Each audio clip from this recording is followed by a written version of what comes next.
Go to Filter menu and open Liquify. Follow the process.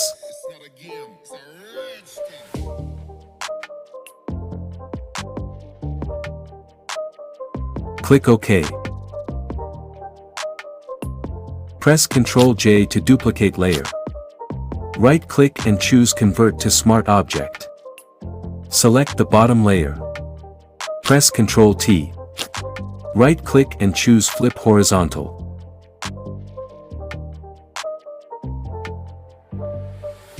Add a layer mask. Choose Brush tool. Make sure foreground color is black. Then hide these areas.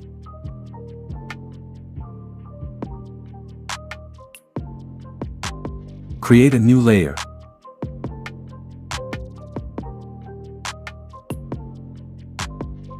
Clip mask to bottom layer. With a soft round brush, create some shadows like this.